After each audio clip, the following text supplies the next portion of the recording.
Imaginez, après avoir combattu à la Grande Guerre de Troie, vous avez quitté ces rivages barbares dans l'espoir de rejoindre votre île tranquille. Mais un dieu majeur refuse de vous laisser rentrer chez vous. Votre équipage a été décimé. Vous avez fait naufrage. Heureusement, vous êtes retrouvé par une jeune princesse qui prend soin de vous et vous conduit à son père. Ce dernier organise un banquet en votre honneur, durant lequel un vieil homme aveugle conte des péripéties sans savoir que ce sont les vôtres. Cet homme est un Aède. C'est un poète à qui les dieux glissent dans l'oreille les histoires des héros et des divinités qu'ils doivent transmettre aux mortels. Aujourd'hui, nous allons parler de Madeline Miller, une Aède contemporaine et des mythes grecs.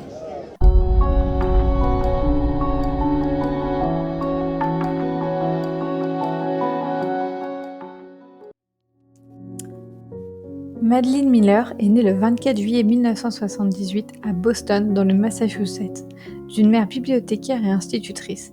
Elle grandit entre New York et Philadelphie.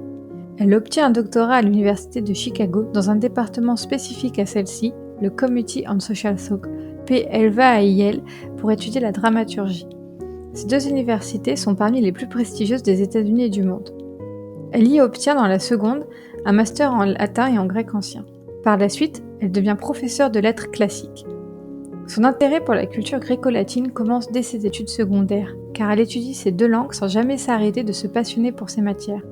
C'est aussi par ce prisme qu'elle débute sa carrière artistique. En effet, elle met en scène à Yale Troilus et Cressida de Shakespeare, une romance inspirée de la guerre de Troie. Dans cette pièce, elle découvre le personnage d'Achille, qui attise toute sa curiosité. Elle étudie par la suite le cas de son amant Patrocle, et s'intéresse en particulier au contexte de sa mort. Elle décide de mettre en scène cette histoire connue de tous. Il lui faudra 10 ans pour concrétiser cette aventure littéraire. Le chant d'Achille, The Song of Achilles, est son premier roman publié en 2015 et qui rencontre tout de suite un franc succès. Elle a notamment reçu le prix Orange Prize for Fiction au Royaume-Uni. Ce roman est l'histoire de Patrocle, un mortel du temps des héros, qui est connu pour sa mort sur le champ de bataille durant la guerre de Troie, entraînant la colère vengeresse de son amant Achille. Madeline Miller imagine sa jeunesse, sa rencontre avec son amour, son enfance princière qui n'est pas à la hauteur des attentes de son père, de jeune homme qui grandit aux côtés d'Achille, un être mi-humain, mi-dieu, qu'il admire et qui est admiré de tous, mais aussi la guerre, ce qu'elle induit, car les deux amants savent qu'Achille, Aristos à Caïon, le meilleur des Grecs, mourra s'il y va. Madeline Miller sort un second livre éponyme en 2019, Circé. Tout comme le premier, elle a choisi un personnage de la mythologie grecque que vous connaissez, puisque Circé est la sorcière que rencontre Ulysse lorsqu'il tente de rentrer à Ithaque, celle qui transforme ses hommes en cochons mais qu'il parvient à libérer. Cette divinité a une histoire et pas des moindres, car dans la mythologie grecque, les dieux et les humains sont séparés, tandis que Circé est une immortelle, fille de Hélios, le soleil, qui vit parmi les mortels. Madeline Miller a pensé la vie de cette femme qui descend des dieux mais qui vit parmi les humains. Dès la sortie de son livre, sa Circé est une figure féministe, ce qui n'est pas étonnant, car le destin est un concept très important dans cette culture, et celui de Circé est lié à son genre. Il existe aussi deux autres nouvelles de Madeline Miller, Galatea et l'Arc d'Hercule, Hercule's Bow. Ils ne sont pas disponibles en français, donc je ne les ai pas lus, mais si vous voulez pousser la curiosité plus loin, et que vous ne voulez pas attendre 10 ans pour la sortie du prochain livre, je vous l'indique.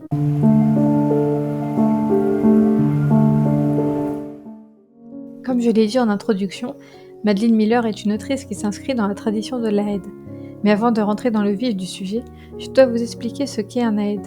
Le terme vient du grec aoidos, qui vient lui-même du verbe aedo, chanter. L'Aède donc, c'est un poète qui chante accompagné d'un instrument, souvent une lyre. Ce sont les messagers choisis des dieux qui font le lien entre l'Olympe et les mortels. Dans les romans de Madeline Miller, non sans ironie, les personnages menacent ceux qui refusent la gloire guerrière pour la tranquillité, que leurs noms ne seront pas sanctifiés dans des chants. L'autrice brise ce dogme pour donner la gloire à ceux qui ne le méritaient pas auparavant. Car que ce soit Patrocle ou Circé, ce ne sont pas des personnages puissants, mais ceux qui subissent leur situation et qui deviennent forts par la suite. Madeline Miller est une sorte d'Aède car elle fige son texte en prose dans une seule version écrite, mais elle s'inscrit tout de même dans la tradition homérique dès le titre de son premier roman. Le chant d'Achille fait référence à la structure des romans homériques. En effet, dans ses œuvres, le chapitrage se découpe en chants, une tradition qui a été gardée au fil des siècles. L'Iliade est parfois renommée la colère d'Achille, car elle raconte la rage du mythique héros après la mort de son amant. Madeline Miller rend honneur à ce jeune homme en lui dédiant un roman. À travers le regard de Patrocle, elle présente Achille sous un jour nouveau. Ce n'est pas juste le guerrier égoïste en proie à la fureur, cette folie aveuglante qui fait perdre la raison à ceux qui en sont victimes. Non, ici, Achille est décrit depuis son enfance par le regard d'amour de Patrocle. C'est un guerrier, certes, le meilleur des Grecs, mais aussi un enfant qui aime chanter, faire la course et toutes ces choses qui rendent la vie un peu plus lumineuse. Elle rend hommage à ce personnage, souvent réduit à sa colère. Ce qui est intéressant avec Madeline Miller, c'est qu'elle s'est prise d'affection pour une culture qui fait partie de la sienne, au sens où elle descend des colons européens des États-Unis, mais qu'elle n'américanise pas pour autant le matériau originel, comme cela a pu être le cas avec d'autres œuvres comme Percy Jackson de Rick Riordan ou American God de Neil Gaiman. Les États-Unis ont pourtant leur propre lot de contes et de mythes. On peut penser que leur culture est récente, ce qui est vrai pour les colons, mais pas pour les natifs américains. De nombreuses légendes sont issues de ces peuples dans la culture américaine, mais aussi des rumeurs qui deviennent de vrais mythes. Parmi des cas très récents et très connus, on peut penser à Amityville ou encore l'histoire d'Annabelle, dont le traitement n'est finalement pas si loin de ceux des contes oraux qui se transmettent de bouche en bouche jusqu'à s'ancrer dans le quotidien des Américains. Les États-Unis possèdent donc cette même tradition orale. Cependant, Madeline Miller se démarque en s'attaquant non seulement aux mythes européens, mais en choisissant de ne pas les éloigner de la culture dont ils sont originaires.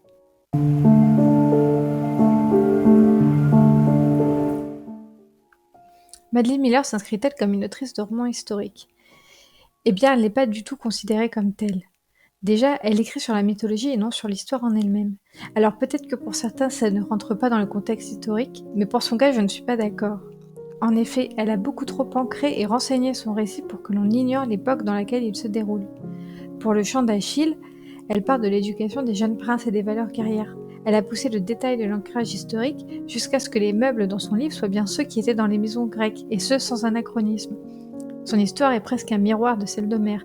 Si le poème antique débute avec l'arrivée de Chryséis dans le camp des Grecs et le début de la colère du jeune prince, Madeline Miller raconte l'avant, les 10 ans de guerre passée et la jeunesse d'Achille. On a de longues ellipses là où le style moderne aurait attiré l'attention, des descriptions plutôt glauques et d'autres plutôt lyriques. On retrouve aussi d'autres figures de style très propres à la littérature grecque, comme les catalogues. Ces romans sont très modernes. Elle s'arroge par exemple des dogmes hétéronormés. Si l'on vous a parlé à l'école de l'histoire d'Achille et Patrocle, il est probable que l'on ait évoqué très rapidement leur amour, quand cette idée n'a pas tout simplement été remplacée par une forme d'amitié. D'ailleurs, après la sortie du film 3 où ils sont présentés comme cousins, on a vu de nombreuses réécritures de leur relation allant dans ce sens. On le sait, chez les notables hellénistes, l'amour entre hommes est plus valorisé que celui hétérosexuel, la femme étant dédiée à créer un lignage, et des siècles d'invisibilisation de l'homosexualité ont masqué l'amour que se portent Patrocle et Achille. Là, Madeline Miller ne laisse aucun doute, ils sont bien amants et elle le fait très bien savoir. Non seulement elle décrit la passion qui les submerge, mais elle n'éclipse pas les passages où ils découvrent leur corps. D'ailleurs, le positionnement même de l'autrice est innovant, car l'histoire est racontée du côté de Patrocle, qui restait jusqu'à présent en marge. Bien que c'est toujours l'histoire d'Achille, on découvre ce personnage secondaire, plus timide, mal dans sa peau, qui se voit glorifié par l'amour du meilleur des Grecs. Il en va de même pour Circé. Comme je l'ai dit, elle est devenue une figure féministe dès la sortie du roman. Et pour cause, c'est une sorcière qui est rejetée des siens, une femme qui ne se marie pas, pour qui la maternité n'est pas un but et dont elle se protège. Alors que chez les Grecs et dans de nombreuses autres civilisations, cette vie est vue comme celle d'une paria, d'une sorcière justement, qui vit en marge de la société et qui doit donc subir sa situation. Circé s'en accommode. Bien qu'elle supporte d'abord difficilement son exil, il devient l'occasion pour elle de se découvrir et de se révéler. Elle apprend à apprivoiser son île et ses dons. Le culte que les humains lui vouent n'est pas dû à sa beauté ou sa douceur, comme cela est souvent le cas pour une divinité féminine et surtout pour une nymphe, mais à ses pouvoirs qu'elle travaille pour perfectionner. Autrement dit, elle devient un personnage puissant, à part des dieux et des humains, qui s'illustre par ses créations. Enfin, parmi les topoi qui rythment la vie des Grecs et l'œuvre de Madeline Miller, il y a la Moira. La Moira justifie que les humains se soumettent au cycle de la vie et de ses inégalités. Vous comprendrez très certainement mieux son équivalent latin, fatum. La Moira, c'est la destinée, la fatalité, le sort que les parcs ont donné à chacun des mortels, contre lequel personne, pas même un dieu, ne peut lutter. Ne pas respecter son destin, c'est se positionner contre les parcs, donc contre des déesses, et on commet le pire des crimes, l'hybris. On subit alors le châtiment des dieux. C'est à cause de cette même Moira que la mère d'Achille, la déesse Thétis, doit laisser son fils mourir. Même pour Circé, l'immortalité devient un fardeau. Pendant que le monde coule sous les immortels qui voient les humains à qui ils se sont attachés se précipiter vers la mort, elle doit subir une vie d'exil. Dans son cas, ce n'est plus un cadeau que d'être immortelle. Et en effet, chez les mortels, la gloire la plus grande n'est pas celle d'être déifié, mais celle de survivre à sa propre mort par la bonne renommée. une immortalité donnée par les Grecs, qui pour Circé a bien plus de poids que celle des dieux oisifs.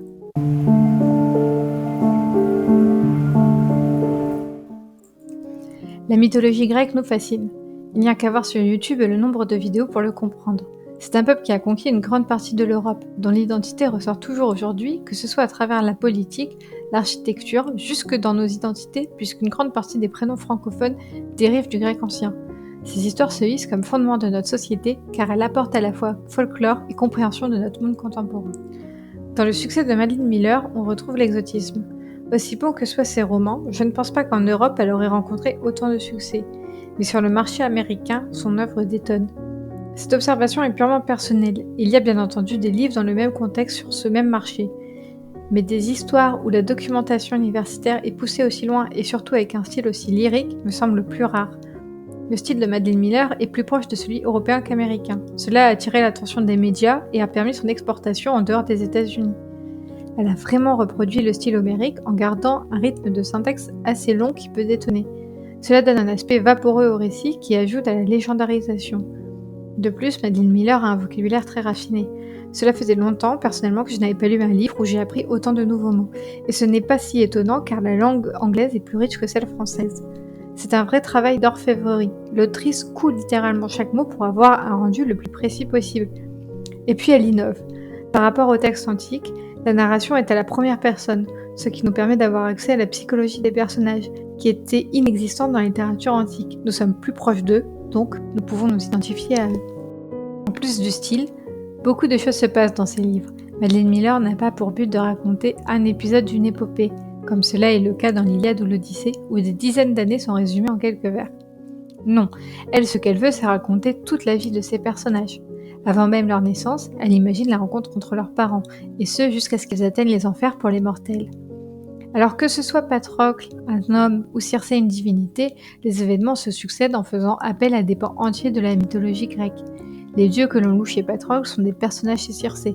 Les mortels que l'on évoque chez Circé sont des acteurs principaux chez Patrocle. Bien que le récit de Circé commence avant la naissance des humains, puisqu'elle est une titan, il rejoint celui de Patrocle. La résonance entre les deux nous fait prendre conscience que beaucoup de choses sont une question de point de vue, ce qui nous amène à interroger les récits antiques. Ulysse était rusé, mais cela en fait-il quelqu'un de bon? Achille que l'on traite d'égoïste l'est-il vraiment? Et Circé est-elle vraiment une sorcière maléfique? Madeline Miller, en se réappropriant les grands récits, en donne une énième version, et il n'y a pas de raison de ne pas la faire entrer dans le panthéon des grands conteurs de la mythologie grecque.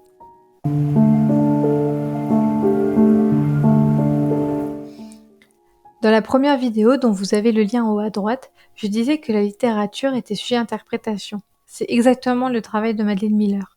Ce n'est pas juste une autrice qui a fantasmé sur les héros de la mythologie grecque. Elle s'est interrogée sur eux, sur leur place et la vision du monde.